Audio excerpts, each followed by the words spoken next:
চীনা সেনার অন্দরে দুর্নীতির অভিযোগ নতুন নয়, কিন্তু সম্প্রতি এত বড় বিতর্ক চীন জুড়ে কখনো তৈরি হয়নি। বিতর্কের সূত্রপাত চীনা সেনার পরমাণু বোমার টপ সিক্রেট বা অত্যন্ত গোপনীয় নথি সংক্রান্ত। ওয়াল স্ট্রিট জার্নালে প্রকাশ, একজন শীর্ষ চীনা সেনাকর্তা গোপনে সেই টপ সিক্রেট ফাইলস আমেরিকাকে পাচার করছেন। ফলে চীনের পরমাণু বোমা তৈরির যাবতীয় কার্যকলাপ নাকি ফাঁস হয়ে গিয়েছে ওয়াশিংটনের কাছে। ৭৫ বছরের চীনা সেনা জেনারেল ঝ্যাং ইউজিয়া চীনা সেনার সর্বোচ্চ সংগঠন সেন্ট্রাল মিলিটারি কমিশনের ভাইস চেয়ারম্যান। তার বিরুদ্ধে অভিযোগ, তিনি চীনের পরমাণু অস্ত্র সংক্রান্ত কোড টেকনিক্যাল ডেটা পাচার করছেন আমেরিকাকে। শুধু তাই নয়, জেনারেল থেকে প্রতিরক্ষা মন্ত্রীর পদ পেতে গুরুত্বপূর্ণ ও উচ্চপদস্থ সেনাকর্তাদের যথেচ্ছ ঘুষ দেওয়ারও অভিযোগ উঠছে তাঁর বিরুদ্ধে। ঝ্যাং একদা প্রেসিডেন্ট শি জিনপিং এরও ছায়াসঙ্গী। তার মতো একজন গুরুত্বপূর্ণ ব্যক্তির বিরুদ্ধে এহেন গুরুতর অভিযোগ ওঠায় বেজিং ইতিমধ্যেই তদন্ত শুরু করেছে।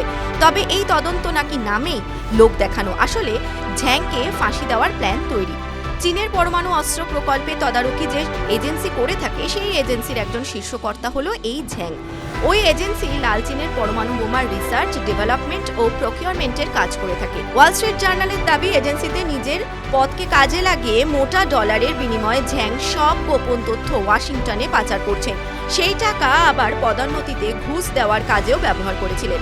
চীনা প্রতিরক্ষা মন্ত্রক বা চীনা দূতাবাস এই অভিযোগের প্রেক্ষিতে কোনো প্রতিক্রিয়া জানায়নি। তবে বিবিসির দাবি, ঝ্যাংকে সেন্ট্রাল মিলিটারি কমিশন থেকে ইতিমধ্যেই বহিষ্কার করা হয়েছে।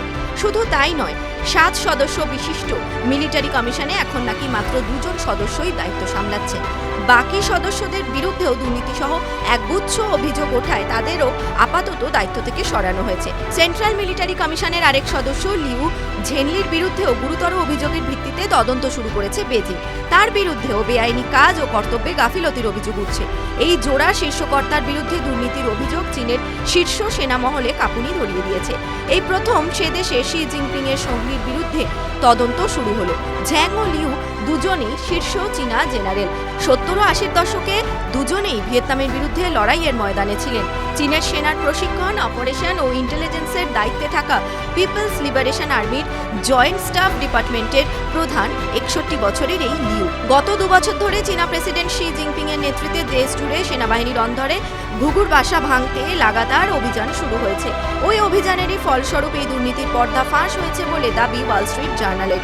১৯৮০-তে গঠিত সেন্ট্রাল মিলিটারি কমিশন চীনা সেনার সর্বোচ্চ নিয়ামক সংস্থা। লক্ষ লক্ষ সেনাকে নিয়ন্ত্রণ করে এই কমিশন। সেই কমিশনেরই এখন সদস্য সংখ্যা 2-এ এসে ঠেকায় আপাতত চীনা সেনার তাইওয়ান জয়ের ইচ্ছা হিমঘরে বলেই পর্যবেক্ষণ প্রতিরক্ষা বিশেষজ্ঞদের। TV9 Bangla digital.